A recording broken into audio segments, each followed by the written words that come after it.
नमस्कार, मैं हूं सुरेंद्र गोस्वामी। आपका स्वागत है मेरे चैनल गोस्वामी भक्ति आनंद में। आशा करता हूं कि आप स्वस्थ होंगे, मस्त होंगे। आज मैं आपको ले चलता हूं एक ऐसे सफर पर जो बैलगाड़ी से रेलगाड़ी तक जाता है।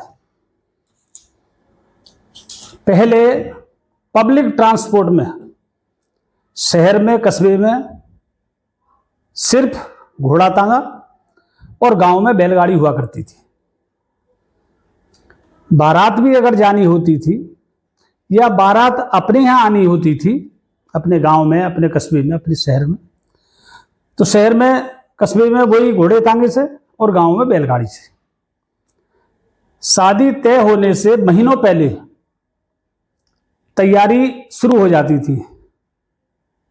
जिनके बैल बहुत अच्छे होते थे, बहुत चलने वाले होते थे, बहुत तेज चलने वाले होते थे और स्वस्थ बैल होते थे, ताकतवर बैल होते थे, उनको तैयार किया जाता था।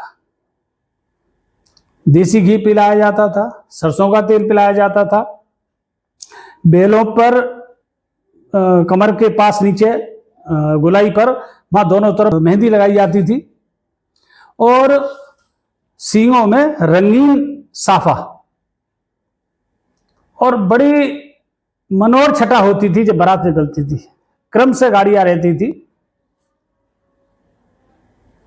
बारात काफी दूर तक बैलगाड़ियों से जाती थी।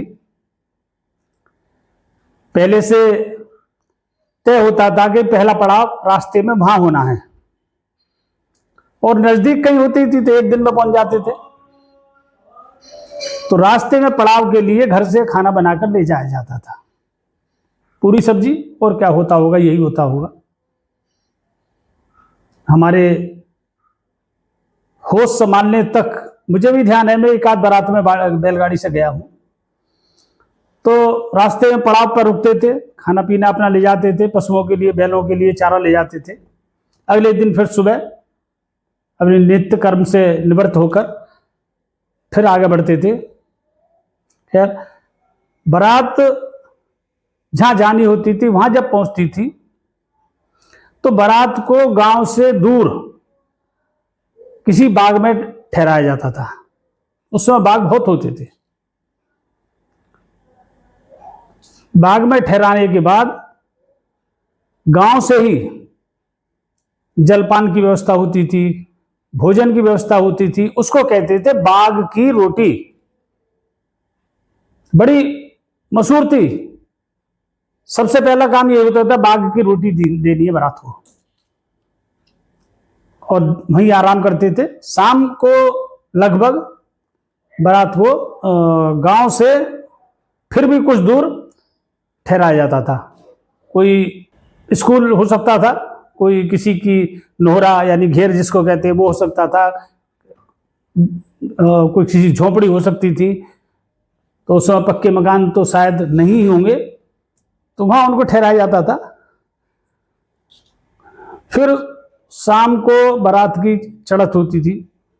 चढ़त के बाद फिर शाम का खाना, सुबह का नाश्ता। रास्ते में भी क्या होता था, आलू की पकौड़ी और बूंदी के दो लड्डू थैली में, कागज की थैली में, ये सब मिलता था।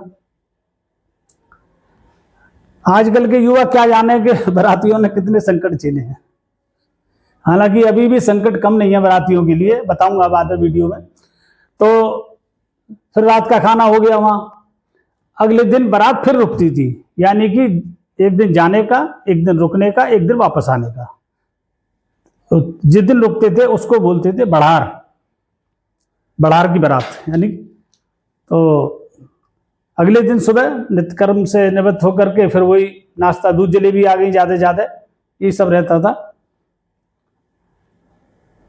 दोपहर में भोजन के बाद में समथिंग 4 बजे, 3 और 4 के बीच में एक चौपाल हो, कुछ हो, जहाँ बारात रुकी है वो जगह हो, फर्श वगैरह बिछा करके, और वहाँ बाराती भी और घराती, घराती मतलब लड़की पक्ष, बाराती लड़का पक्ष, सब आमने सामने बैठते थे। एक थाली आती थी, थाली में हल्दी चावल वो रखे होते थे।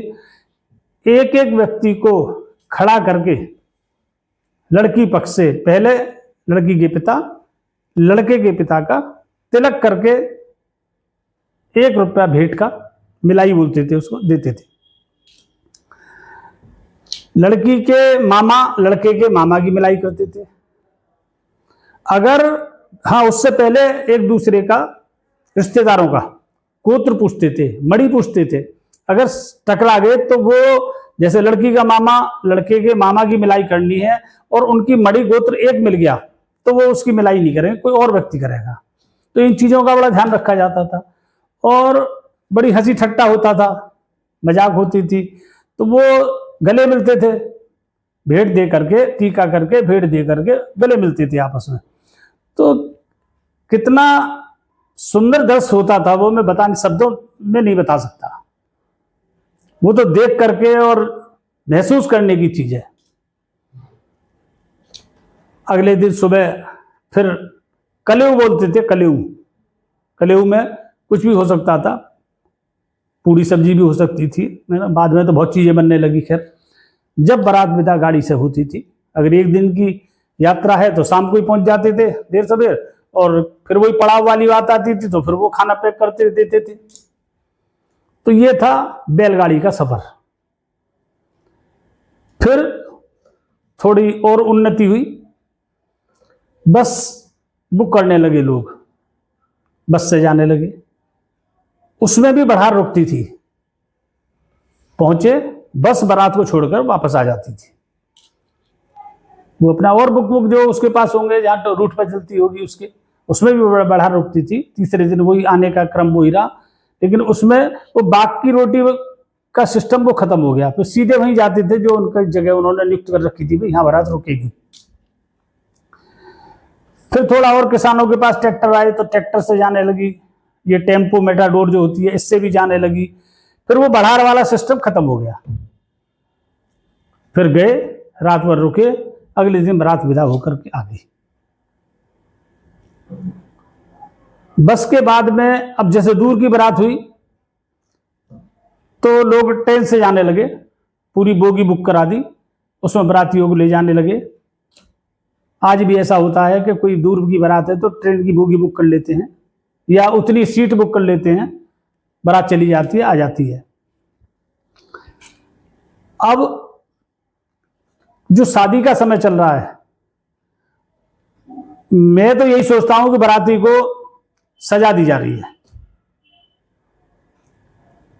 बारात लेट घर से निकल रही है, लेट पहुंच रही है, वहां से तुरंत खाना खिलाते ही जो बस ले गए उसको वापस किया जा रहा है। बाराती को आराम मिलने का, किसी से मिलने का, किसी से बात करने का कोई समय नहीं है। खाना खाया, आवाज लग जाती है, भाई बारात की बस जा रही है, जिसको जाना जाओ।